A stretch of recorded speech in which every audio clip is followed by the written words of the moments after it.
Rasulillah wa alihi wa sahbihi wa mawalah. Asyhadu an la ilaha illallah wahdahu la syarikalah wa asyhadu anna sayyidina Muhammadan abduhu wa rasuluh alladzi la nabiyya ba'dah.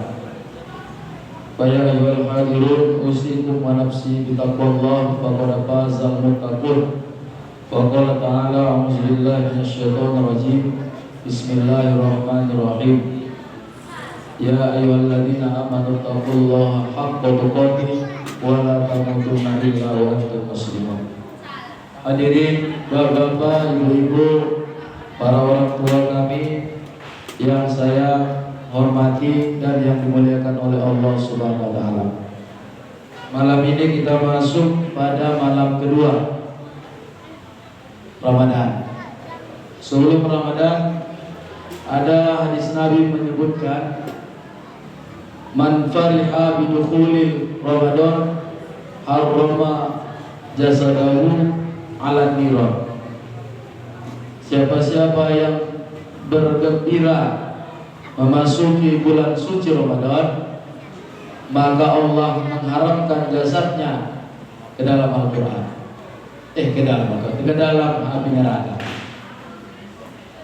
Siapa-siapa yang memfariha, siapa-siapa yang bergembira kedatangan bulan Ramadan, maka dia akan diharamkan oleh Allah jasadnya dalam api neraka.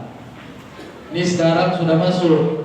Tinggal kita tanya diri kita, apakah kita termasuk orang yang bergembira atau tidak.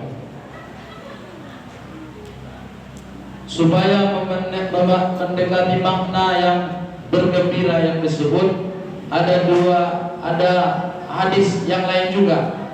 Nabi mengatakan, kalau tadi diucapkan man fariha, ada satu lagi disebutkan Rasul, lisoimi farhatani. Bagi orang yang berpuasa itu ada dua kegembiraan. Yang pertama, indal iftar, ketika kita berbuka puasa. Yang ketiga, indal liqa'i rabbi, ketika kita berjumpa dengan Tuhan kita, Tuhan yaitu Allah Subhanahu wa taala. Artinya gembira yang dimaksud paling tidak ada dua gambaran. Yang pertama, ketika kita mendekati masa berbuka itu luar biasa gembiranya. Ketika kita tegukan yang pertama masuk ke tenggorokan kita, itulah kegembiraan. Kalau gembira kita seperti itu gembiranya, kedatangan bulan Ramadan selesai urusan. Mungkin kita termasuk orang-orang yang amanlah Ramadan ini. Atau yang kedua, ibarat kita mau pulang kampung. Sudah 5 tahun kita nggak ketemu dengan orang yang kita rindukan, orang kita cintai. Ketika udah pada dekat masanya, tinggal besok ini, gembiranya kita besok mau pulang kampung. Maka ketika itu seperti itu gembiranya kita, semalam kemarin 2 hari yang lalu memasuki bulan Ramadan itu, maka selesailah urusan kita. Mudah-mudahan kita termasuk orang-orang yang diharamkan oleh Allah jasad kita terhadap api neraka.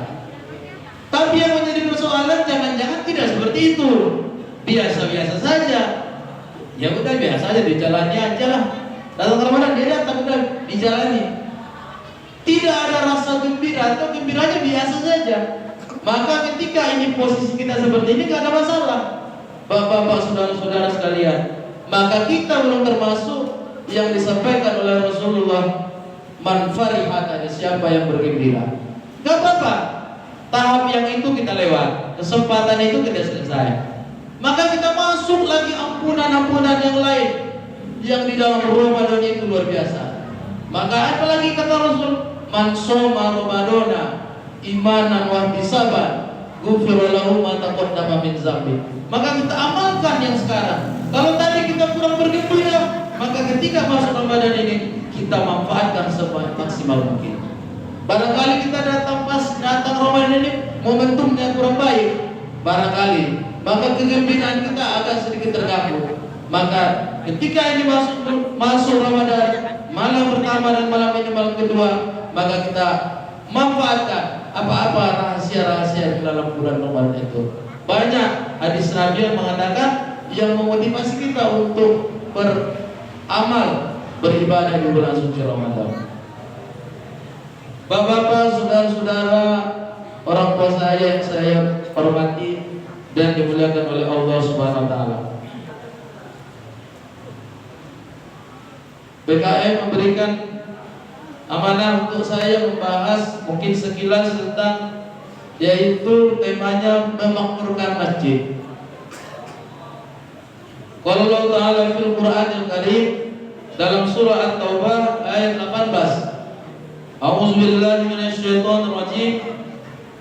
Innama ya'muru masajidallahi man amana billahi wal yawmil akhir wa aqamas sholata wa ataz zakah wa lam yakhsha illallah fa'asa ulaika ayyakunu minal muhtadin.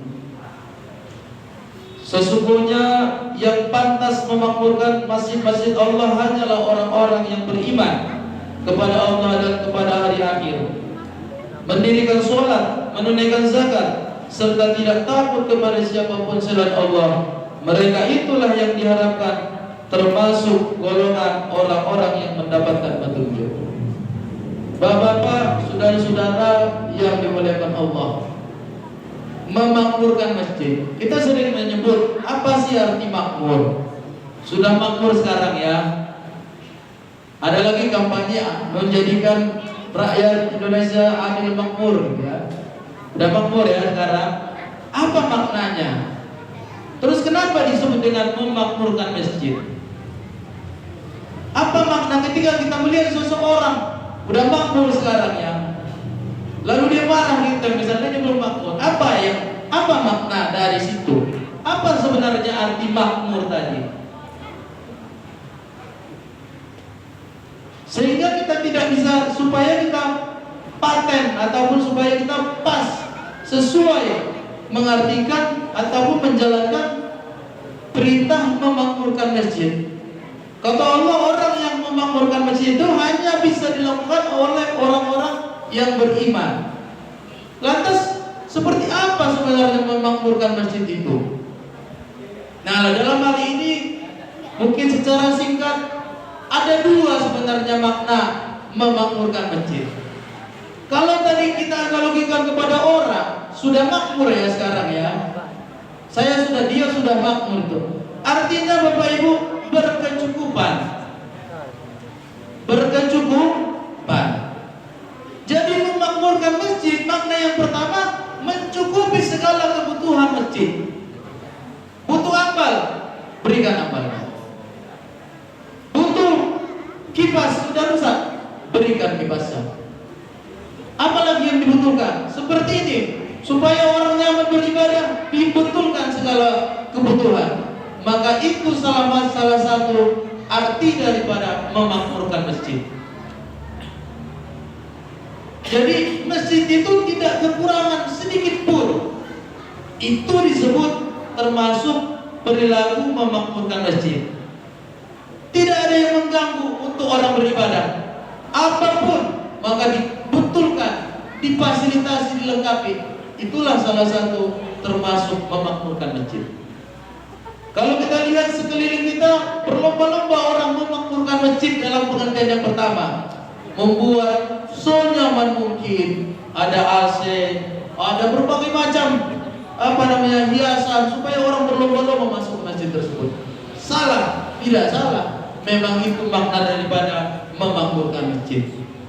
Jadi bapak-bapak, saudara-saudara, ketika hari ini kita pahami memakmurkan masjid juga merupakan melengkapi semua apa yang dibutuhkan oleh masjid. Maka dalam hal ini tidak salah BKM atau Badan Kenasiran Masjid, atau di sebagian masjid disebutkan Badan Kemakmuran Masjid. Artinya apa? Mereka lah orang-orang yang betul-betul memperhatikan apa yang kurang, apa yang perlu, apa yang harus dilengkapi, apa yang harus diperbaiki supaya masjid tidak merasa kurang sedikit pun. Nah, ketika kita menjadi orang yang tidak sanggup menjadi panitia barangkali karena panitia terbatas, maka kita memberikan harta kita atau tenaga kita ataupun apapun tenaga yang bisa kita lakukan untuk mencukupi kebutuhan masjid tersebut. Makna yang kedua adalah memenuhi kebutuhan masjid secara non fisik. Itulah yang sekarang kita menghadiri, meramaikan, memposisikan masjid kepada fungsinya, yaitu tempat menyerahkan diri kepada Allah Subhanahu wa taala. Masjid pada dasarnya adalah tempat umat Islam berkumpul, tempat umat Islam bersatu, tempat umat Islam merendahkan diri kepada Allah Subhanahu wa taala.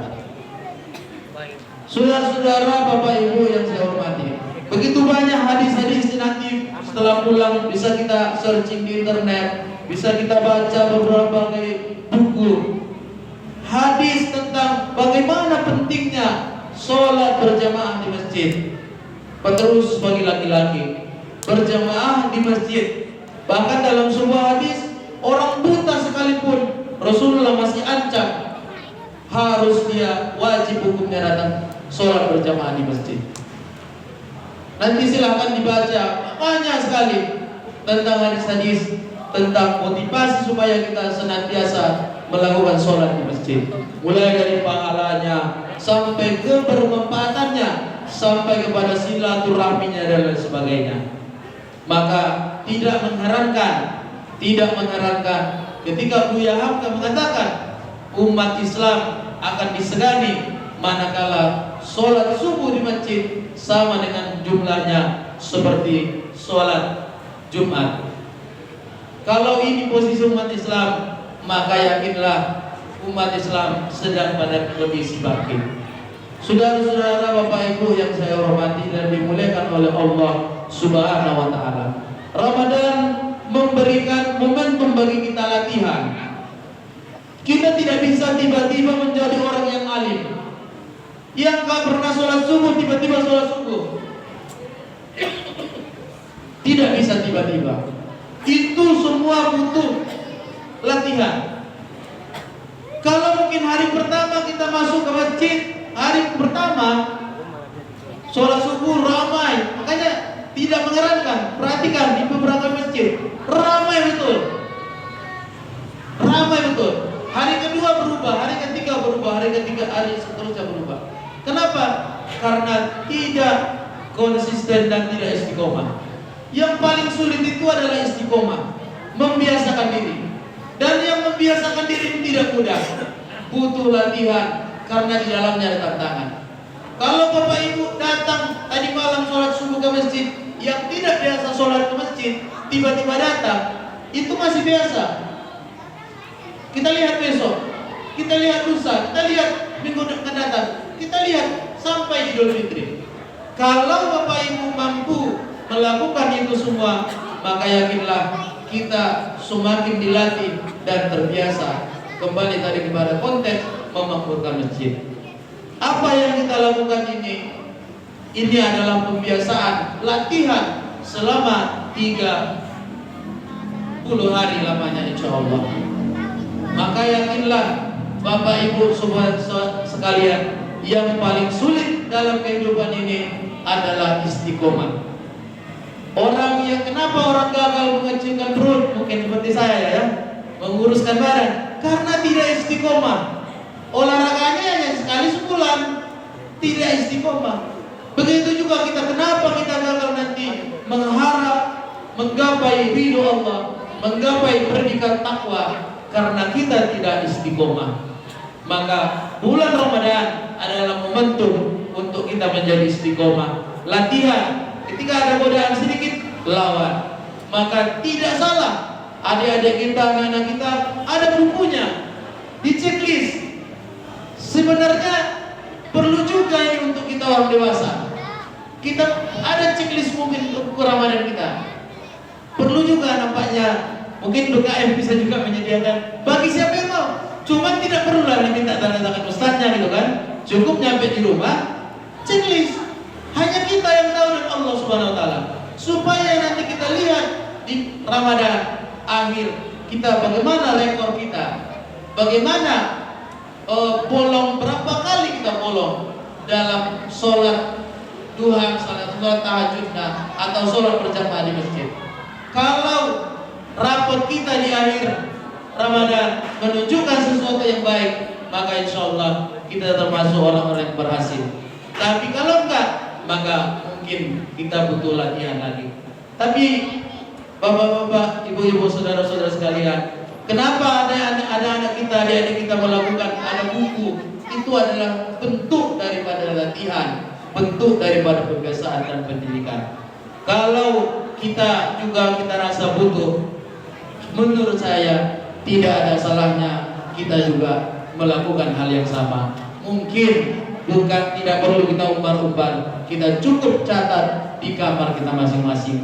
Siapa tahu dengan begitu kita semakin termotivasi untuk bertakwa ataupun untuk menjalankan perintah Allah dan Rasulnya, terkhusus di bulan Ramadan ini, sehingga nantinya kita berhasil menjalankan ibadah bulan suci Ramadan ini, sehingga kita mampu menjadi orang yang aidin, yaitu orang yang beridul fitri.